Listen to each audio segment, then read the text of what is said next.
જય શ્રી કૃષ્ણ. ખાસ જણાવવાનું કે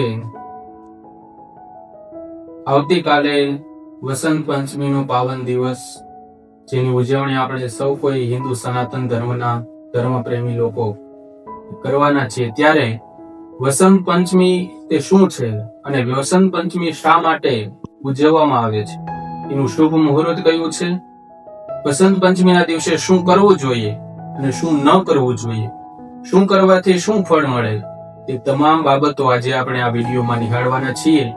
ત્યારે સૌપ્રથમ જોવા જઈએ તો વસંત પંચમી એટલે કે ઋતુ પરિવર્તનનો એ દિવસ.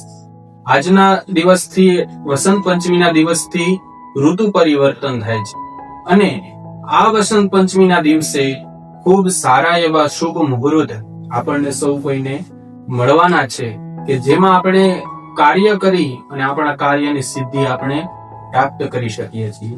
વસંત પંચમીના દિવસે મુખ્યત્વે માતા સરસ્વતીની પૂજા અને સરસ્વતીની આરાધના કરવાનો દિવસ છે. કારણ કે આજના દિવસે, વસંત પંચમીના દિવસે માતા સરસ્વતીનો પ્રાદુર્ભાવ થયો હતો. એની કથા શાસ્ત્રોમાં જોવા મળે છે.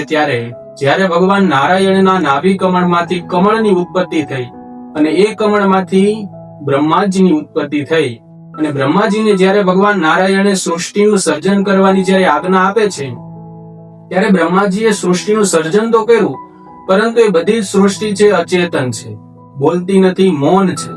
ત્યારે બ્રહ્માજીએ પોતાના કમંડળમાંથી જળની અંજલિ ભરી અને જેવી એને જળની અંજલિ એ નીચે ફેંકે છે તો તેમાંથી એક તેજ પ્રગટ થાય છે અને કંઈક એવો અવાજ પ્રગટ થાય છે અને એ જ તેજમાંથી સુંદર, સ્વરૂપવાન અને સૌંદર્યવાન એવા માં સરસ્વતીનો પ્રાદુર્ભાવ થાય છે. જે માં સરસ્વતી એ કમળ ઉપર બિરાજમાન હતા, ચતુર્ભુજ હતા. એમના ચારે ચાર હાથમાં, એક હાથમાં વીણા છે તો બીજા હાથથી માં સરસ્વતી એ લોકોને, તમામ વ્યક્તિઓને, દેવતાઓને અભયદાનનું વરદાન આપે છે. તો બીજા હાથમાં એ વેદનું શાસ્ત્રનું પુસ્તક રાખેલું છે, તો ચોથા હાથમાં એ માં સરસ્વતીના હાથમાં માળા રહેલી છે. આવી રીતના ચતુર્ભુજ માતા સરસ્વતીનો પ્રાદુર્ભાવ થયો અને માં સરસ્વતીએ પોતાના હાથમાં રહેલી વીણા, એ વીણાનો જેવો ટંકાર કર્યો, નાદ કર્યો, તો વીણાના નાદ કરવાથી, એના અવાજ માત્રથી, ધ્વનિ માત્રથી એ સમગ્ર સૃષ્ટિના જેટલા પણ એ બ્રહ્માજીએ સર્જન કરેલું અચેતન પદાર્થ હતું તેમાં ચૈતન્ય જાગૃત થાય છે અને જેટલા મૌન હતા એ બધા બોલતા થયા. ત્યારે બ્રહ્માજીએ માં સરસ્વતીને કહે છે કે તમે બધાને મૌનમાંથી વાણી પ્રદાન કરી છે, માટે તમે એ વાણીના દેવી તરીકે પ્રસિદ્ધ થશો અને વાગ્દેવી સરસ્વતી તરીકે તમે પ્રસિદ્ધ થશો. આવી રીતના સરસ્વતી માતાનો પ્રાદુર્ભાવ એ થયો, એની કથા. અને જે દિવસે માતા સરસ્વતી પ્રાદુર્ભાવ થયા, પ્રગટ થયા, એ દિવસ એટલે કે વસંત પંચમીનો દિવસ, એટલે કે માં સરસ્વતીના પ્રાદુર્ભાવનો, પ્રાગટ્યનો દિવસ, એમનો જન્મોત્સવ ઉજવવાનો દિવસ એટલે કે વસંત પંચમીનો દિવસ. અને આ વસંત પંચમીના દિવસે આપણે માં સરસ્વતીની પૂજા કરી અને જ્ઞાન, વિદ્યા અને વાણીના જે દેવ છે એ માતા સરસ્વતી છે. પદ્મ પુરાણ, બ્રહ્મ વૈવર્તક પુરાણ, ભાગવત પુરાણ વગેરે પુરાણોમાં વસંત ઋતુઓનો મહિમા, વસંત ઋતુ છે એનો અલૌકિક વર્ણન અને વસંત ઋતુમાં શું કરવું જોઈએ, એના વ્રત, વિધાન, તપ, જપ, નિયમ, એનું પ્રતિપાદન અનેક એવા પુરાણોમાં કરવામાં આવેલું છે. તો વસંત ઋતુમાં જેટલું થઈ શકે એટલું ભજન, કીર્તન, તપ, જપ, વ્રત, અનુષ્ઠાન કરી અને આ વસંત ઋતુને આપણે સાર્થક કરી આપણા જીવનમાં પણ કંઈક એવા ઋતુમાં જેમ નવા નવા ફળ આવે છે, પુષ્પ ખીલે છે, એવી રીતના આપણા જીવનમાં પણ સદગુણ રૂપી પુષ્પ ખીલે એવા ભાવ સાથે વસંત પંચમીનો દિવસ આપણે ખૂબ ભાવ પ્રેમથી માતા સરસ્વતીનો પ્રાદુર્ભાવ થયો છે એવા ભાવ સાથે માતા સરસ્વતીની પૂજન અર્ચન કરી માતા સરસ્વતીનો આપણે રાજીપો આશીર્વાદ પ્રાપ્ત કરીએ. માઘ મહિનાના શુક્લ પક્ષના પાંચમનો દિવસ એ માતા સરસ્વતીના પ્રાગટ્યનો દિવસ એટલે કે વસંત પંચમીનો દિવસ માનવામાં આવે છે. જ્ઞાન, બુદ્ધિ, સ્મૃતિ અને વાણીમાં પ્રભુત્વ પ્રદાન કરનાર એટલે વસંત પંચમીનો દિવસ. વસંત પંચમીને ઘણા લોકો શ્રી પંચમી, સરસ્વતી પંચમી, વિદ્યા પંચમી અને વસંત પંચમી આવી રીતના અલગ અલગ નામોથી પણ લોકો એમને ઓળખે છે. વસંત ઋતુ એટલે કે સત્વગુણ વધારવાની ઋતુ. સત્વગુણની વૃદ્ધિ એ સૌથી વધારે વસંત ઋતુમાં થાય છે. વસંત ઋતુ એટલે કે જ્ઞાન અને ભક્તિ એને પ્રાપ્ત કરવાની શ્રેષ્ઠ ઋતુ એટલે વસંત ઋતુ. પીળા રંગનું પણ વસંત ઋતુમાં ખૂબ મહત્વ છે, કારણ કે ચારે બાજુ એ સરસવના જે વાવેતરો હોય એમાં પીળા કલરના ફૂલ દ્વારા આખી ધરતી છે એ વસંત ઋતુમાં એ સુવર્ણમય થઈ હોય એવો એ આપણને નજારો દર્શન થાય છે. માટે પીળા રંગનું પણ એ વસંત ઋતુમાં ખૂબ મહત્વ છે. અને પીળો રંગ છે એ જ્ઞાન, વૈરાગ્ય અને આનંદનો રંગ માનવામાં આવે છે. સત્વગુણનો ઉદય કરવા માટે પીળા રંગનું ચયન એ આપણા શાસ્ત્રમાં કરવામાં આવેલું છે. વસંત પંચમીના દિવસે શું કરવું જોઈએ?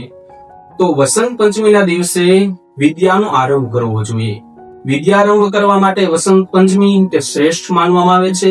આપણે કંઈક નવું શીખવાની એ પ્રારંભ કરવો હોય નવું શીખવાનો, તો એ પણ આપણે વસંત પંચમીના દિવસે કરી શકીએ. ત્યાર પછી સંગીતનો આરંભ એટલે કે આપણે સંગીત વિશારદ થવું હોય, સંગીત ક્ષેત્રમાં આગળ વધવું હોય તો એનો પ્રારંભ પણ વસંત પંચમીના દિવસે કરવામાં આવે છે.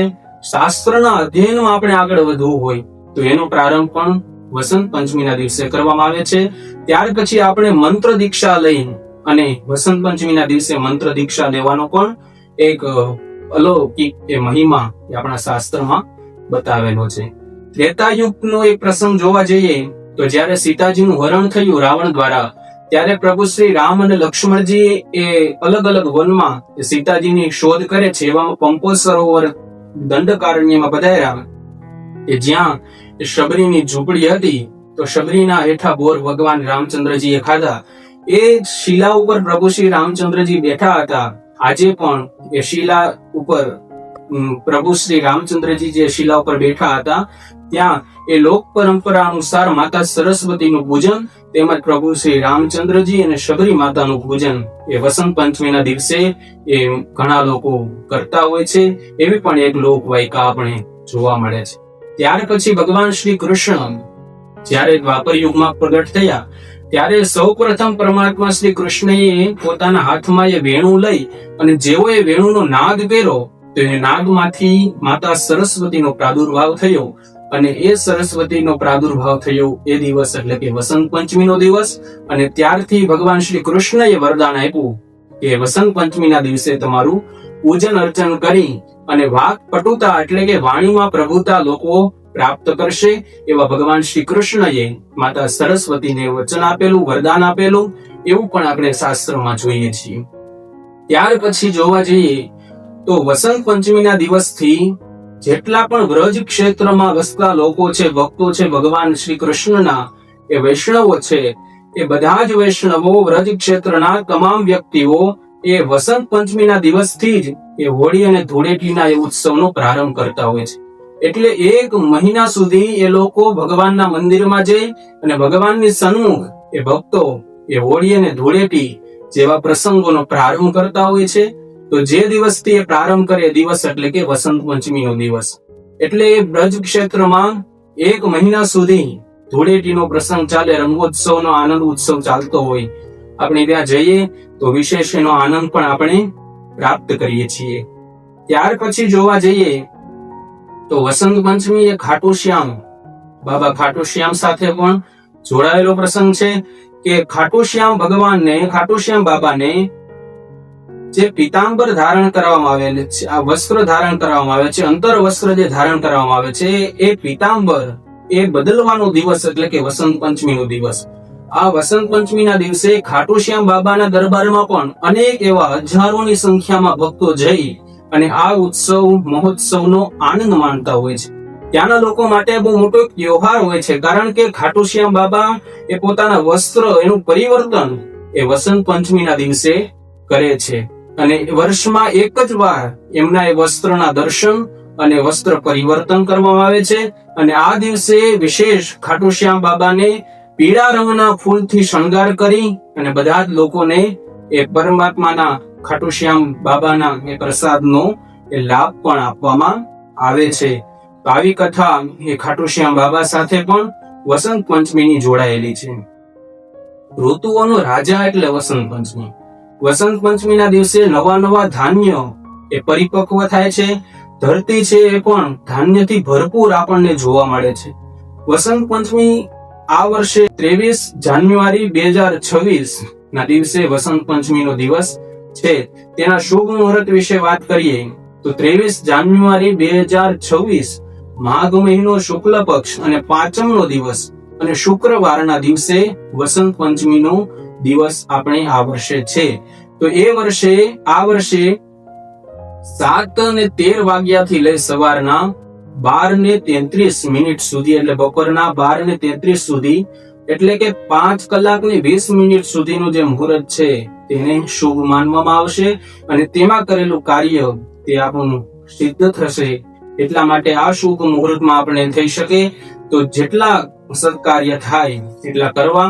આમ તો વસંત પંચમીનું મુહૂર્ત આખો દિવસનું શુભ જ માનવામાં આવે છે, પણ એમાં પણ વિશેષ કામના સાથે આપણો કોઈ સકામ ભાવ હોય તો આ 7 વાગ્યાથી લઈ અને 12:30 વાગ્યા સુધી એ મુહૂર્ત શુભ માનવામાં આવશે. ત્યાર પછી વસંત પંચમી છે એનો પ્રારંભ આ વખતે એ તારીખ 23 જાન્યુઆરી 2026 સવારના એટલે કે મધ્ય રાત્રિના 12:21 થી વસંત પંચમીનો પ્રારંભ થાય છે અને 24 તારીખે રાત્રે 1:26 વાગે એ વસંત પંચમીનો વિરામ થશે, સમાપ્ત થશે. આવી રીતના એ વસંત પંચમીના દિવસે આપણે માતા સરસ્વતીની પૂજા કરી અને એમાં પણ જે સંગીતકારો છે, સારસ્વત વૃંદ છે, એ બધા સારસ્વતો વિશેષ કરીને માતા સરસ્વતીની પૂજા કરી અને પોતાના વાદ્ય દ્વારા એ માતા સરસ્વતીને રાજી કરે અને વિદ્યાર્થીઓ છે એ પણ પોતાના પુસ્તકો દ્વારા પુસ્તકોનું પૂજન કરી માતા સરસ્વતીની આગળ એ આરાધના કરી પૂજન કરવાથી એકાગ્રતા અને ધૈર્ય એમના જીવનમાં પ્રાપ્ત થશે અને વિશેષ એમની પ્રગતિ એ થશે. કારણ કે આવા શુભ મુહૂર્તમાં માતા સરસ્વતીનું પૂજન વિધિ વિધાન એનું શાસ્ત્રમાં ઘણું બધું મહત્વ બતાવવામાં આવેલું છે. માતાજીનો અભિષેક કરી વિશેષ પૂજન કરી અને પીળા કલરના વસ્ત્ર માતાજીને અર્પણ કરવા, પીળા કલરના પુષ્પ દ્વારા માતાજીનું સિંચન કરવું, અર્પણ કરવા, માતાજીને પીળા કલરના ફૂલની માળાઓ અર્પણ કરવી. આવી રીતના પીળા રંગની સાથે એ વસંત પંચમી જો મનાવવામાં આવે તો માતા સરસ્વતી છે તે ખૂબ રાજી થાય છે.